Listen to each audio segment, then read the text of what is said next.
মানুষ ছিল 28 হাত, ত্রেতা যুগের মানুষ ছিল 28-এর অর্ধেক 14 হাত, আর দাপর যুগের মানুষ হচ্ছে 7-এর অর্ধেক 14-র অর্ধেক 7 হাত, আর কলি যুগের মানুষ হচ্ছে 7-এর অর্ধেক 3.5 হাত। নিজের হাতে 3.5 হাত আমরা কলি যুগের মানুষ, কিন্তু ভোর কলিতে আর 3.5 হাত থাকবে। তবে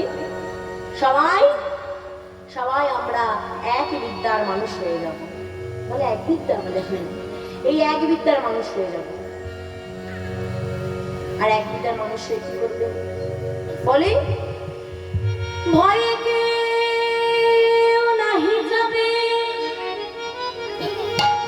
বাক্তা ফুল বনে, বাক্তা ফুল বনে শীতে বেগুন তুলিবে কৃষক বনে, কৃষক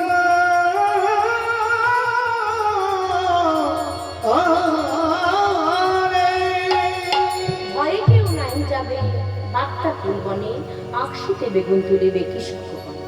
অর্থাৎ এক ছোট মানুষ যে তার বেগুন গাছ হবে বন। আমাদের তাল গাছ দেখেছেন? তাল গাছে আমাদের কত ছোট মানুষ লাগে, এইটুকু লাগে না? ঠিক বেগুন গাছ নিচে দাঁড়ালে তাদেরকে ছোট্ট বড় মানুষ লাগবে। তারা ডাগাল না পেয়ে কি করবে? আকশিতে করে বেগুন তুলবে। ভয়ে, কেন ভয়ে তুলবে? ভয়ে কেউ নাহি যাবে বাক্তা ফুল বনে, আকশিতে বেগুন তুলিবে কৃষক বনে। তার মানে বলেছে ওই বেগুনের ফলন কেমন হয়? আমরা বড় বড় বেগুন হয়, কিন্তু ওই বেগুন যদি তাদের গায়ে পড়ে তাহলে কি হবে? তারা তো মারা যাবে, ছোট্ট মানুষ। ঠিক তেমনি তখন মানুষ এক বিদ্যার হয়ে যাবে। আর কি বলেছে তখন? আরো বলেছে, বলে বর্ণভেদ না থাকিবে একত্রে ভোজন, মানহীন মানি হবে ধনহীন ধন। বর্ণভেদ থাকবে না, মানে সবাই এক বর্ণের মানুষের, জাতিভেদ থাকবে না, আর একত্রে ভোজন করবে। ও মা, একত্রে ভোজন মানে ব্রাহ্মণের পাশে কি একটা নিচু জাতি বসতে পারে না? পারে। আমরা যখন মৎস্য সেবন করতে যাই, খেতে যাই, তখন সেখানে কি করি? আমরা একসঙ্গে বসে করি তো, সেবা করতে যাই যখন মৎস্য, তখন আমরা দেখি যে নিচু জাত এ উঁচু জাত দেখি আমরা বসে করি, তাই বলছে বর্ণভেদ না থাকিবে একত্রে ভোজন, মানহীন মানি হবে ধনহীন ধন। যার মান নাই সেই হবে সম্মানীয় লোক, আর যার ধন নাই মানে যার টাকা নাই সেই তখনকার দিনে হবে সব থেকে বড় লোক, ধনী। আর কি বললেন? বলছেন উদাস দাস হইবে রবি,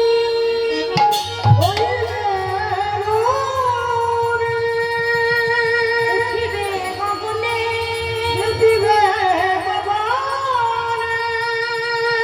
গৃহ দাও হবে সব রবির কিরণে, রবির কিরণে।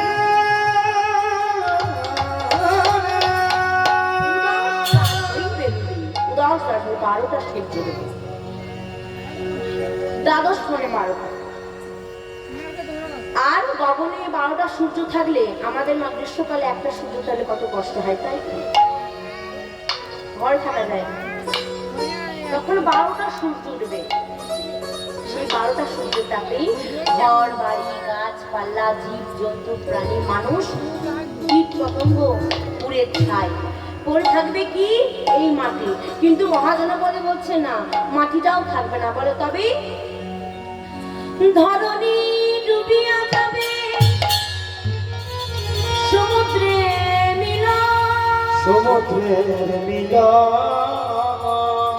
পুনরায় বটপত্রে ভাসিবে আবার আমার দেব নারায়ণ।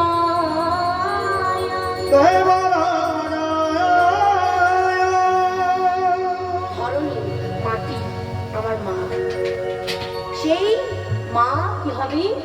ডুবে যাবে। কোথায়? সমুদ্রে মিলন।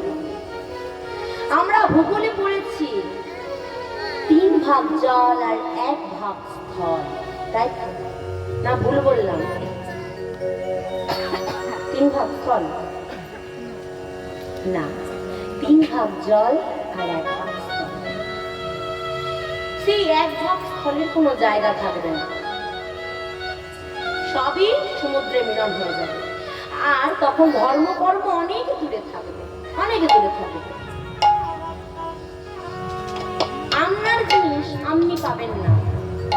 তবে তখন কেমন হবে সমাজ? তখন হবে আপনার একটা জায়গা, প্রথম ব্যক্তির এই জায়গাটা, দ্বিতীয় ব্যক্তির ওই জায়গাটা। তখন কি করছে? দ্বিতীয় ব্যক্তি এই ঘরে, প্রথম ব্যক্তির ঘরে জায়গাতে ঘর করছে। তখন এরপর প্রথম ব্যক্তি তো বলবে এটা তো আমার জায়গা। গ্রামের প্রধান এলো, এসে বলছে, গ্রামের প্রধান কেমন হবে? যার মাথায় 1 কলম বুদ্ধি থাকবে না, নামও লিখতে পারবে না, এমন এমন হবে গ্রামের প্রধান। কি হবে? কয়েকটা MA পাশ করা ছেলে মেয়ে আছে, মা তারা দলিলটা দেখে বললি এটা প্রথম ব্যক্তির জন্য, দ্বিতীয় ব্যক্তি কেন ঘর করছে? তখন গ্রামের প্রধান এলো, এসে বলছে না না, এটা দ্বিতীয় ব্যক্তির জন্য। পড়াশোনা জানা, সে কি দলিল দেখতে পারে না? যে দলিল দেখতে পারে না। তখন কি হবে?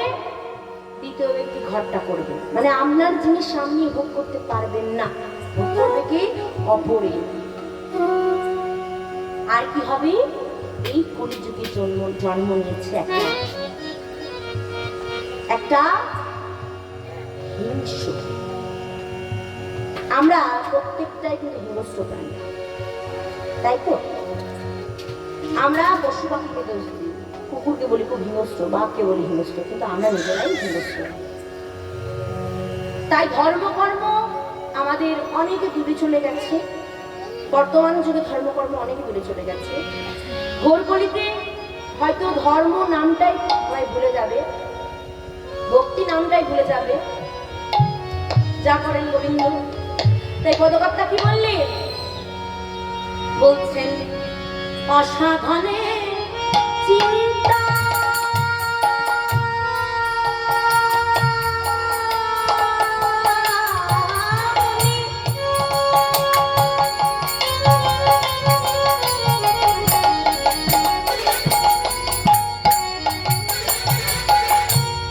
বিধি মিলন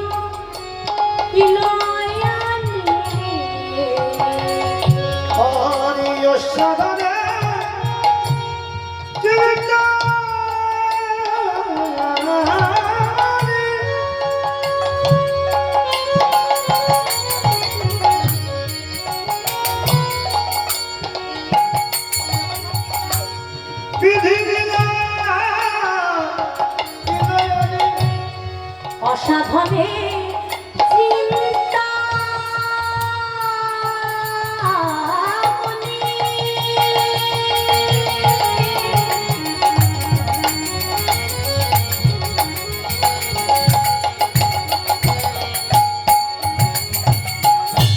বিধি মিলন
বলি এমন দয়া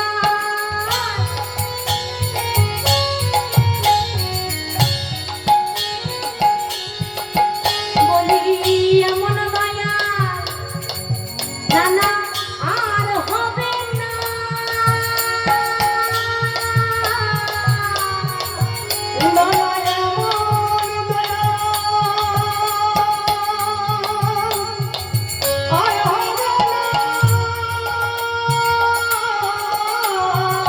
ওই পতিতে পাবো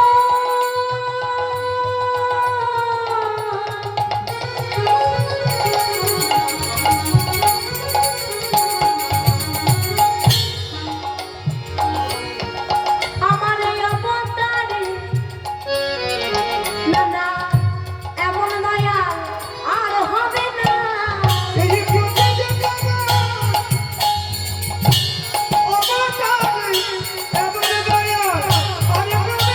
ওই পতিতে পাবো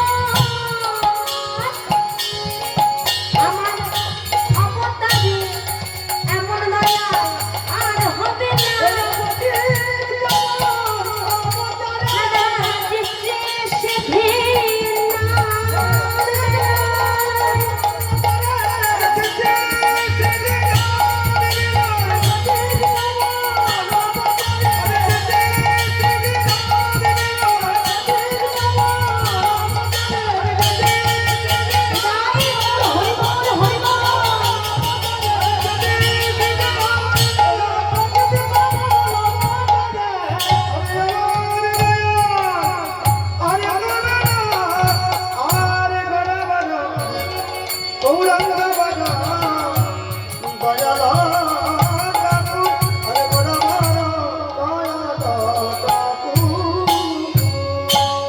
আমরা পদের মধ্যে একটা একটা অর্থ খুঁজে পেলাম কি সন্ধি বিচ্ছেদ করা হয়েছে বলছে অসাধনে মানে সাধনে আর অসাধনে যা সাধনা করা যায় না তাহলে যা সাধনা করে পাওয়া যায় না অসাধনের চিন্তা মনে এই জগতে সাধনা করলে আমার গৌর গোবিন্দকে পাওয়া যাবে তাহলে এই জগতে যদি হরিনাম করা যায় তাহলে একমাত্র আমার গৌর গোবিন্দের চরণ আস্বাদন করা যায় কি বললেন আমরা মা এই যে খোল করতাল বাজছে খোল বাজছে করতাল বাজছে হারমোনিয়াম বাজছে ইয়ামা বাজছে রাগিনী বাজছে আমরা সবাই এসেছি তাই তো?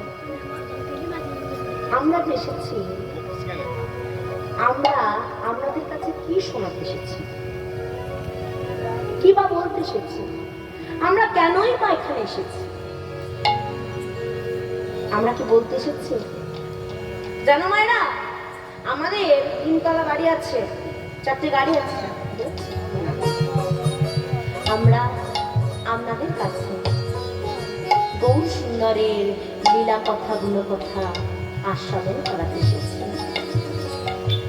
আমাদের এই সম্প্রদায় আপনাদের কাছে আমার গোবিন্দের লীলা কথা শোনাবে আজকের ভজনের লীলা হচ্ছে বা বিষয় হচ্ছে নিত্যানন্দ মিলন নিতাই গৌর হরি বল হরি বল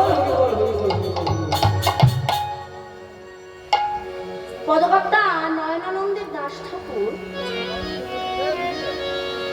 কি লিখলেন পদে লিখলেন কি লিখলেন বললেন ভাই রে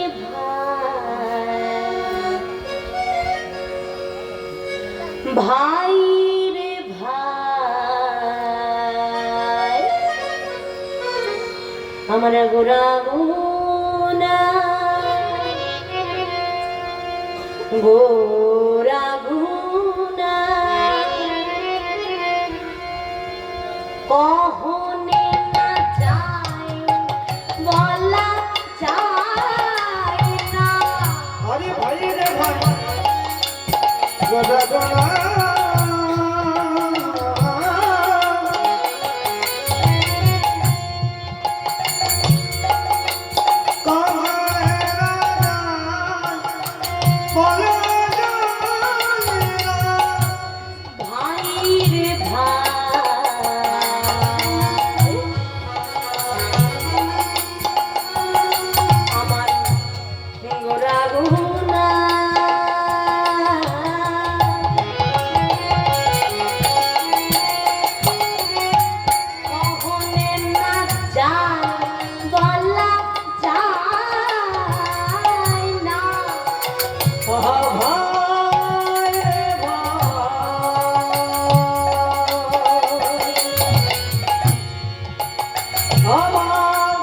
ওরা গুণগান বলা যায় না।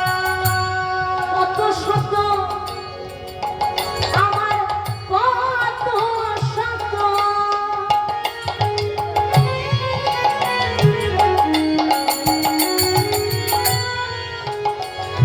আমার কত শত আনানা ওই কত চতুর আনানা আরে কত সাতায়া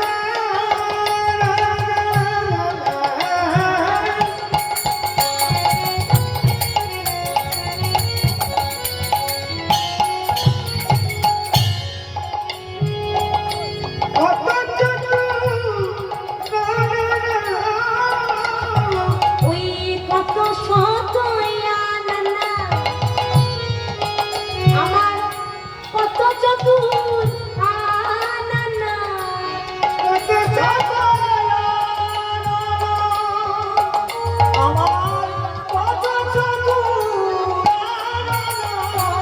বরলিয়া ওরে নাহি পাও নাহি পাও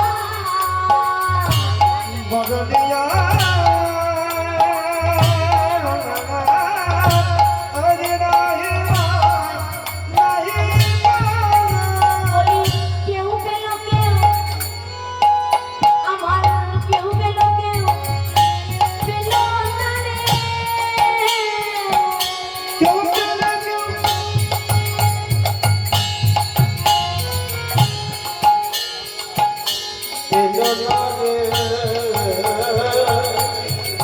ওই কত এলোয়া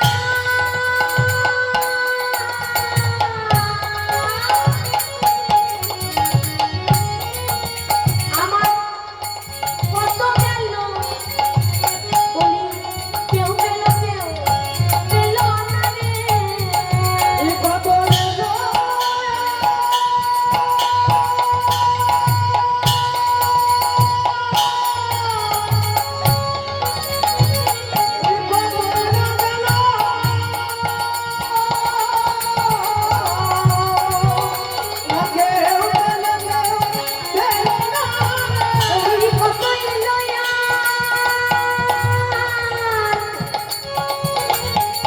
কত গেল গুনে অন্তর কেউ পেল না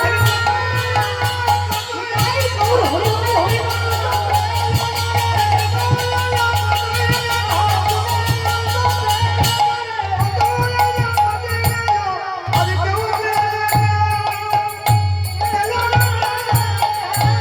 বদলিয়া হরি নাহি নাহি